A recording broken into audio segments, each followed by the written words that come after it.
Hello, all you reinventors. This is Lesley Jane Seymour, and I am the founder of this podcast and of CoveyClub.com, which is really the hub of reinvention. Mosey on over to CoveyClub.com if you're serious about your reinvention. We have all kinds of free downloads for you. We have guides, we have lists, we have checklists, we have essays, everything to get you started. So, this is a great conversation sparked by somebody who I grew up with in the beauty business. I did not know that she had a pre-life to the beauty business. I did not know she had a post-life to the beauty business until we hooked up again and she came and talked to the Covey Club about writing. She is a really accomplished novelist, but when I met her, she was running Estee Lauder brands, which is really funny. And that's how I knew her. And then we had lost touch, and then she popped back up and has taught a couple of classes for Covey Club. You're going to love this conversation because she really talks about marketing and talks also about, starting over at 45. And look, that's what it's about for many of us. So this is Eva Lesko Natiello, is the New York Times and USA Today bestselling author of psychological thrillers, The Memory Box and Following You. Her self-published titles have sold hundreds of thousands of copies worldwide in multiple languages. She is a sought-after speaker appearing at writers' conferences nationwide and coaches authors to successfully publish and market their books. Eva is a former VP of Global Communications for Estee Lauder Incorporated. So I hope that you enjoy this conversation with Eva. She's going to inspire you to run into the bathroom and get writing today. And you have to listen in to understand what that means. So take care. Have fun.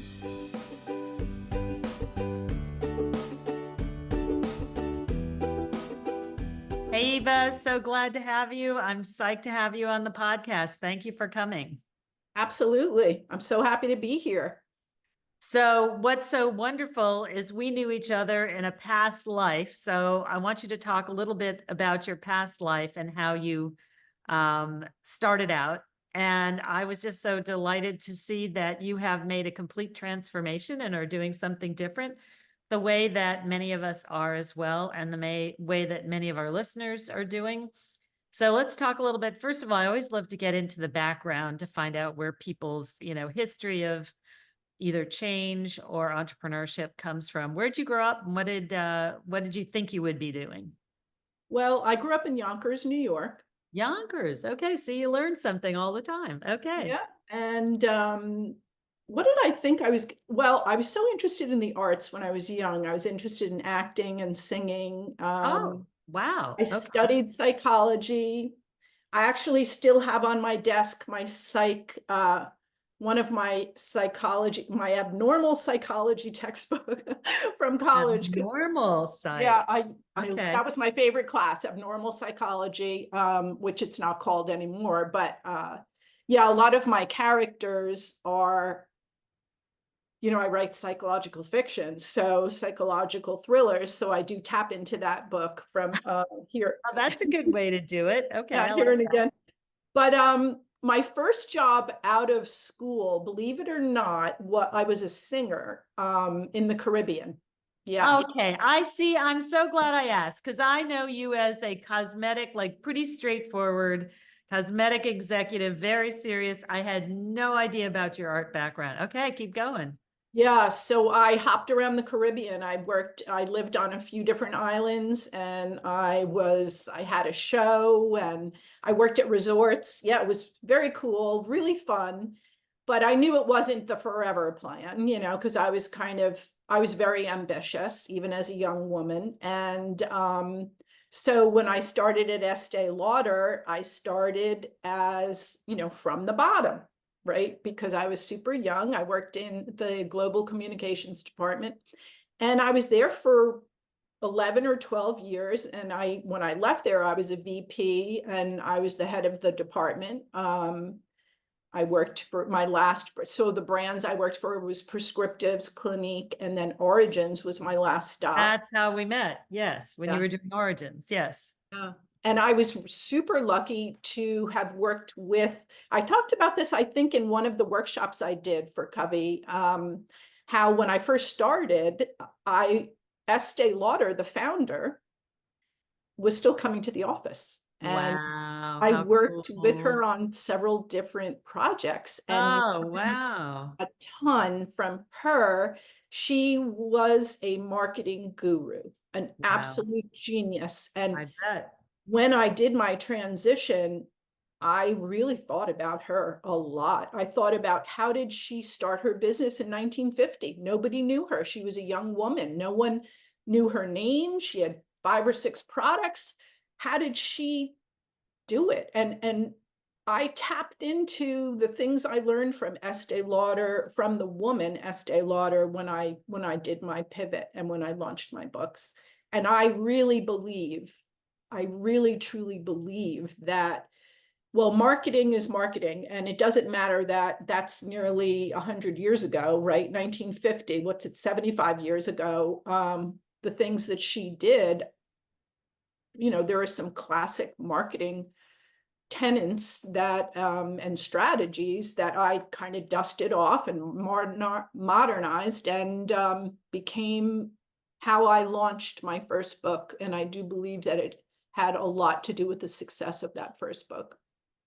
Can you give us an idea of what you're talking about of, one or two of them that you Yeah, learned from her sure. that you applied? Because it might help people who are listening. Maybe they'll be able to apply one Yeah. or two of those that you Well, learned.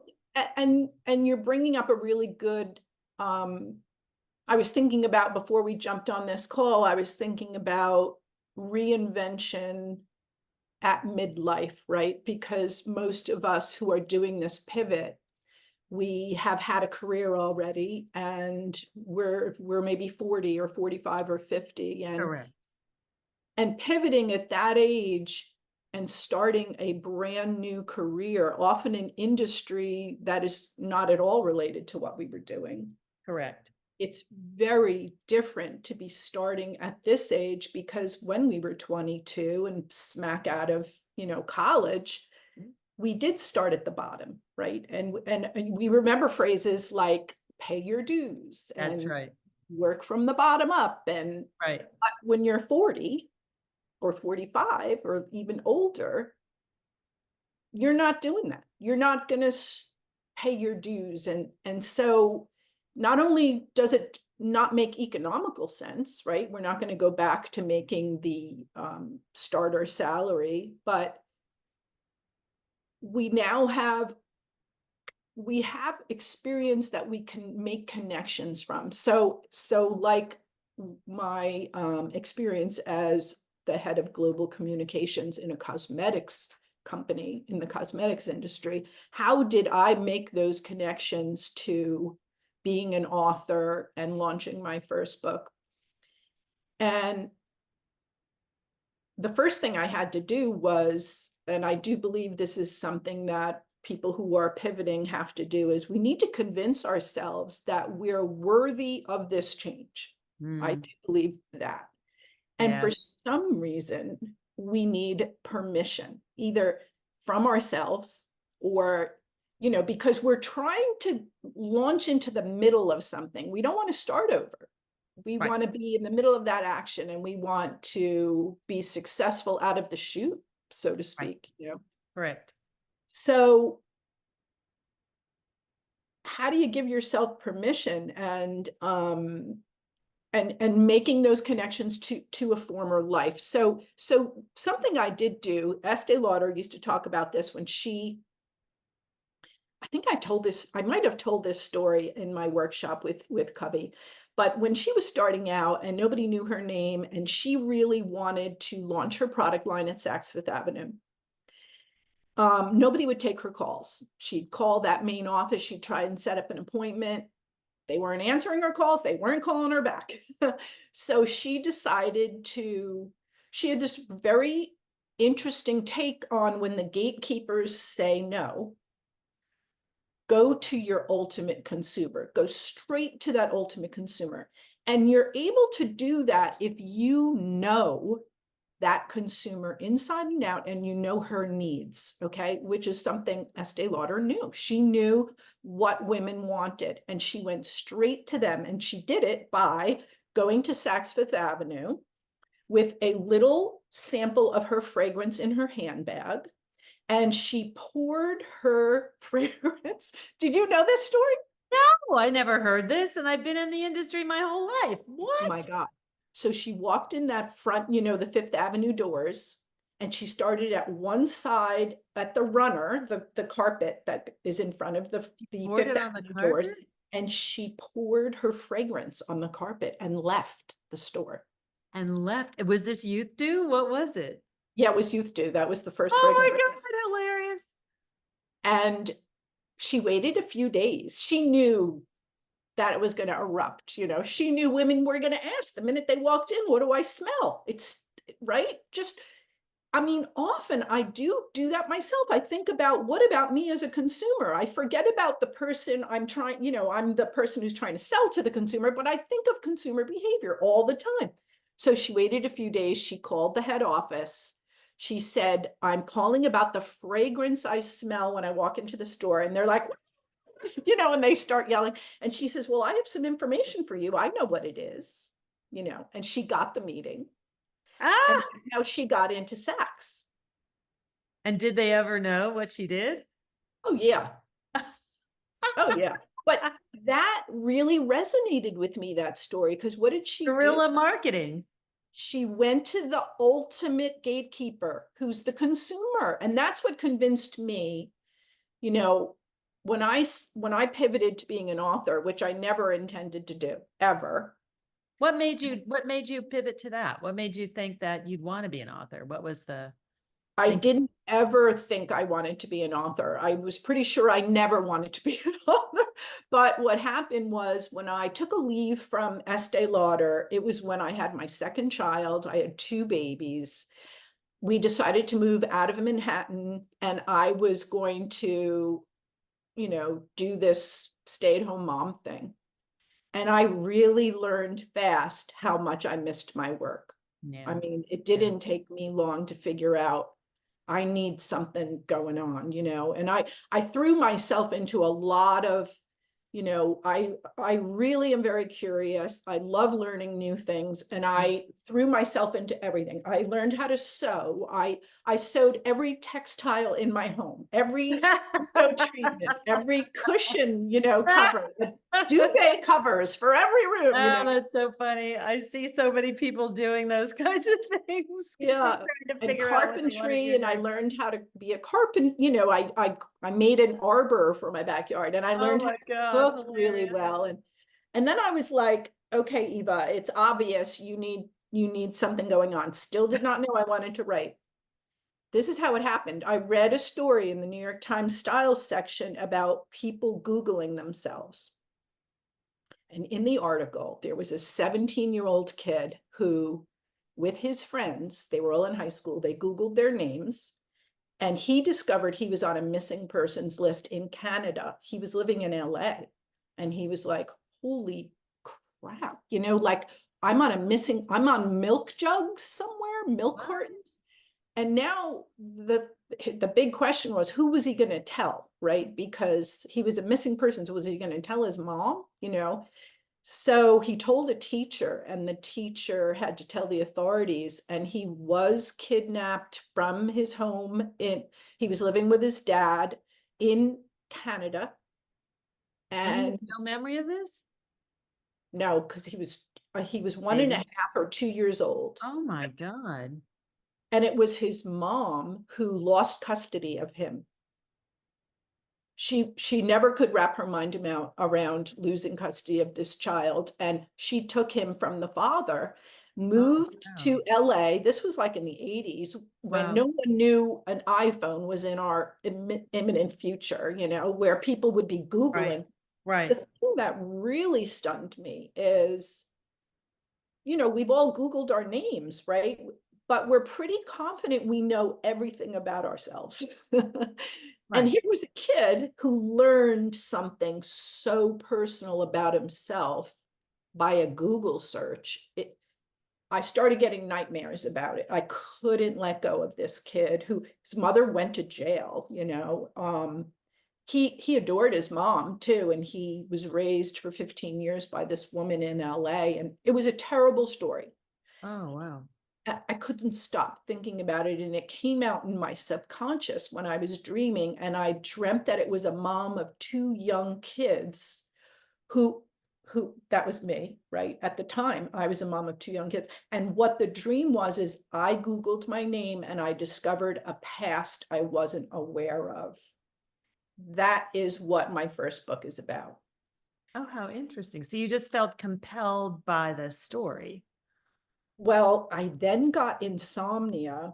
I would have these vivid scenes. I would have vivid scenes in my mind, and I would have to run to my computer and just kind of like Hammer them out. yes. And I felt like the story was being channeled through me because A, I never wanted to write a book, and B, I couldn't believe how compelling the story was that I really wasn't thinking about during the day. It was coming. Right. So, and then I started thinking about it during the day, obviously, and I studied how to write, and I went back to school and Oh, did you get an MFA? no, I studied at the New School with someone who became a champion of my book, Sydney Offit. Oh, this is such a great story. So my teacher at the New School, I studied for a semester, and I was with a bunch of college kids. I was like maybe 40 at the time. Mm-hmm. And it was a small class. And Sydney Offit walks in. He was like 70, or I don't even know how old he was at the time, 75.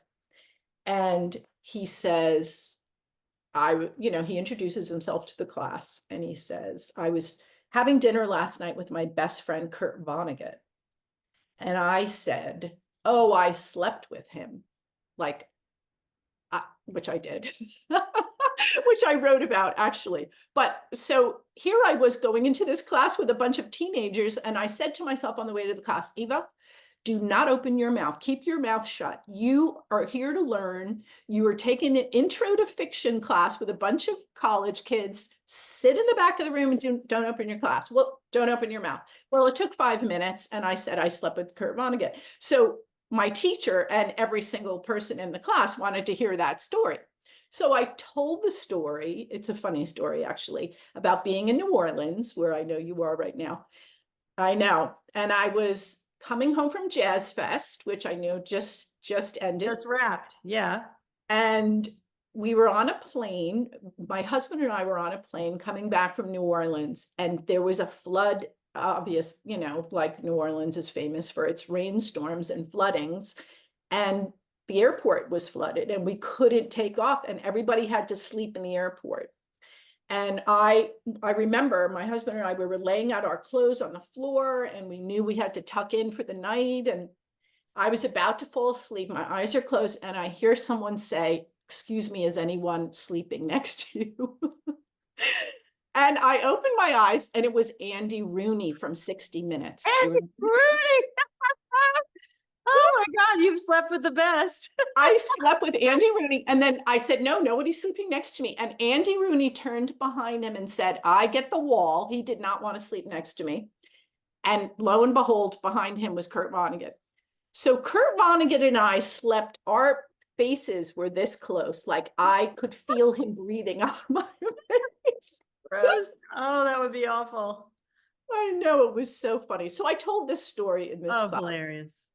But anyway, this teacher became a champion and wrote a blurb for my book, and he loved the book. He loved, even after 87 rejections that I got. 87 rejections. Wow. And then you got a yes. Never. Or did you self-publish? What did you do? Tell me. I self-published. I mean, I became the poster child of self-publishing, because when I decided to self-publish that book, I made myself a promise. I was going to learn every single thing about self-publishing so I could do it in the most expert, professional way possible, where no one would be able to distinguish my book from one from Random House. I mean, that was important to me. And it was also important to me as a marketer and a PR person to come up with a plan to move books, to sell books. I mean, that first book got to it hit the New York Times bestseller list as Oh, a really? title. Because of Yeah. your marketing plan? Yeah, Fabulous. That's great. And then from there, did they pick you up? Did you get an agent after that? I did. I got an agent after that. We worked together for about a year. We ended up parting ways. She was convinced she could sell that first book, repackage it and sell it to a big five.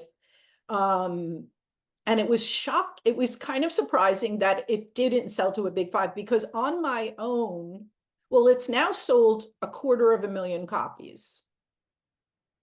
But was it republished through a big publisher? No. Holy moly. I still That's an own the rights extraordinary to it. story. Holy Yeah. moly. And is it And published then I on started, demand, or what's that? is it published on demand, or is it actually in bookstores, or how does it It's work? everywhere. I mean, it did so well at launch. Barnes and Noble asked me if they could do a print run. I mean, to put in all of their stores. It did amazing. I sold translations. I sold the audio version. Holy It moly. went kooky. I mean, I never anticipated what would happen. And then I started a consulting business to help other authors, to self-publish and to teach them how to market. And I go on a speaker series now, talking about self-publishing and creativity and how to market yourself and how to market your brand and your books. And so it's combining all of the things I love. It's combining my background at Estee Lauder and in cosmetics and in communications. It's combining my creative side. I love storytelling. Mm-hmm. And being an entrepreneur. I mean, it's when I think back at the risks I took in deciding to become an author and a consultant and a speaker, how people write all the time about what would you tell your 16-year-old self? Mm-hmm.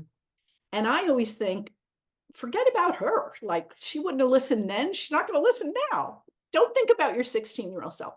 Think about your 90-year-old self. Mm.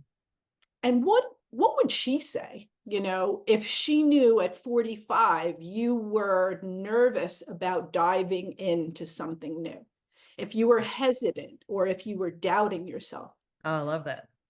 She would say, girl, what are you waiting for? Right. What are you waiting for? You're 45, you're 50, you're a spring chicken, get out there, use Yeah. up all of life, use it Yeah. all. And you've got something to say, and you have some sort of perspective, and this, you have some wisdom to impart. Otherwise, that's what's so hard about being a 20-year-old, is that you don't have any experience yet. You have very little to share with the world. As you get a little older, you have a lot. Good, Yeah. bad, ugly, but you've got it. And I think when you're in your 20s, the one thing you do have that a lot of kids maybe don't demonstrate is your ability to roll up your sleeves. I know as a hiring manager, if I was hiring for a position and I met somebody who I could tell worked hard, someone who was curious and wanted to roll up their sleeves and work hard, I wanted to hire them no matter what their background was. I agree. That was how I hired also. What I say to everybody, these kids who I talk through who are having trouble over the internet getting hired. And what I tell them is go the extra mile, do something extra, pull, send thank you note, and then do some of the work. Show them the work, show them what you could do. Like, show them that you're not going to stop here. And because so many people think kids today don't want to do the work, there are a lot of kids who do, but they have to separate themselves out from the prima donnas, basically. Yeah. And the thing that kids have going for them these days is you can develop quite a portfolio for yourself without even having a job, like Right. you can show off in so many ways and show up to those interviews and say, this is the kind of stuff I do. Right. So that's very different from, when I was in my 20s starting off. So but what are your sort of tips and tricks then, Eva? A lot of people who are listening, they may have a job they are done with. They've already been a lawyer for 25, 30 years. They want to do something else. They may sense ageism pushing them out the door. They may have a transition in their life, a health issue, empty nest. They may be changing cities. What would you suggest to them if they want to write a book, which an awful lot of people do? And if they want to self-publish, and there are good writers, there are bad writers, there are good books, bad books. How do you sort of know whether you should go for it or not?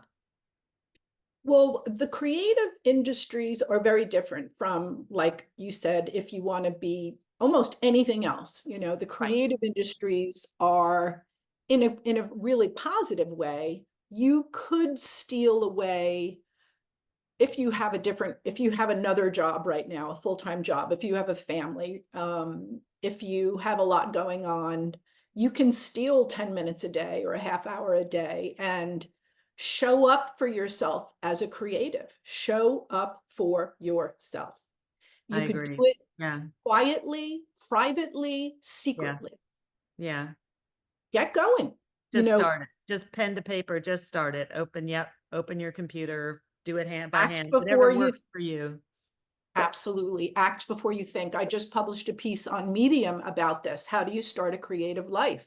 Actually, that might be a really good thing for your listeners to read, because, We'll yeah, I put it do in talk the show notes. about. Give us the link. You'll give us the link. We'll put Okay, it. I will. I'll give you Yeah. the link. And I tell this story about being at a networking event and telling people I'm an author, and this guy's eyes light up, and later he speaks to me by himself and he says, I've always wanted to be an author. For 10 years, I've had this story in my head. And I asked him what was stopping him and why didn't he start? And he explained. And so and I'll remember this forever. I said to him, let me hold your beer. And he looked at me like, what are you talking about? And he, all of a sudden his grip got tighter You on his want to let beer. go, right? To let go of the excuse, right? So I said, I think you should go to the bathroom, lock the door, take your phone out, and write 2 sentences. Do not come out of that bathroom until you write two I sentences. remember you told us this for one of the classes you did with us. Yes. Do you Great know idea. how excited this guy was when he came back and he wrote 6 sentences and he felt like his life changed that day? He never gave himself the permission to even start. That's what I'm talking about. Yeah. This permission thing is crazy. Yeah. You That's could do really it wonderful. secretly. You don't have to tell a person. It's so much better to tell no one you're writing, but write every day, than tell everyone you have an idea and never write it. I love that. Yeah. What keeps us from doing that? Just fear of being judged, right? I think it's fear of being judged. I think we don't feel worthy of it. We think we're Right. not qualified or something. But the thing is like, you can't ride a bike without getting on it. You can't learn to ride a bike without jumping on the bike. You Right. can't learn to you learn to write a book by writing it. I don't Right. care how many classes you take. Right. You got to eventually just do it.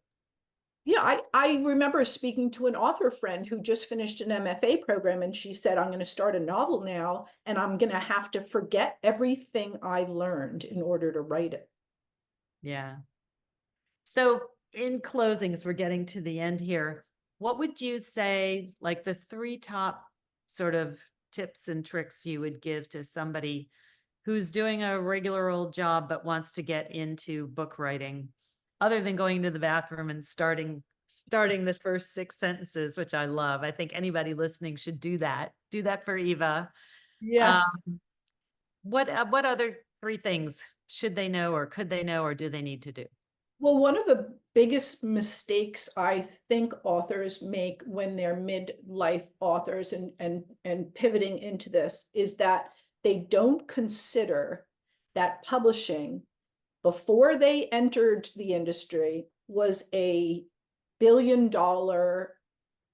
industry that has best practices, and has, protocols and the ways of doing things. Like, it's very easy to do your due diligence, learn about publishing, learn about, this is a big one, is a lot of my clients who come to me and want to self-publish, they don't know the genre that they're writing in, or maybe they know the genre, but they don't read it. They don't read the genre. So therefore, they don't know that there are reader expectations and genre conventions. Every genre has conventions to it. You got to know that stuff. And there's no excuse for not knowing anything anymore, right? It's very simple. At your fingertips. Yep. Yep. Everything. I remember when I was starting out, I went to a bookstore with a tape measure and I measured covers because I wanted my cover to be the right size. I mean, every detail I researched, and I'm a fanatic that way, but you don't have to do that anymore. Everything's at your fingertips. There's no excuse for not knowing things.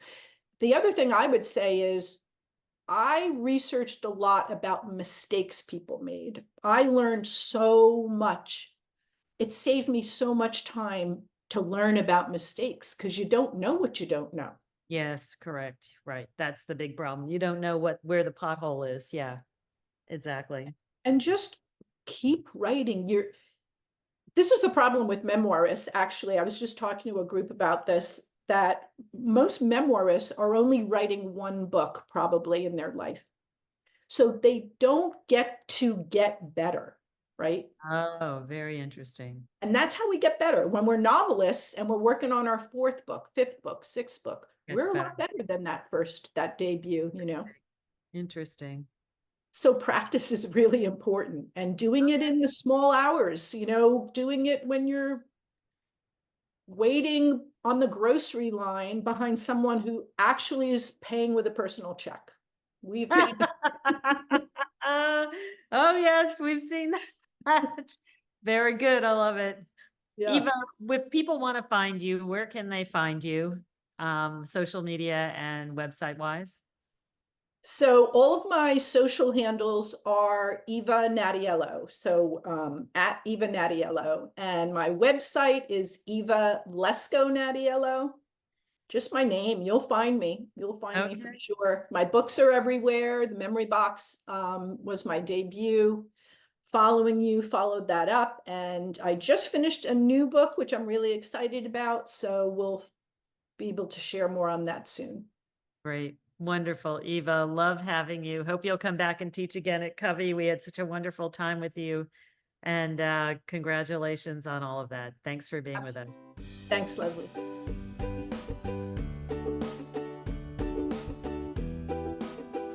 So I hope you enjoyed our conversation today with Eva Lesko Natiello. And I hope you learned a lot. I hope you got inspired. And if you did, please leave us a review on Apple Podcasts. That is how other people find us, is by your reviews. If we get good reviews, we get a lot of stars, we move up, people can find us.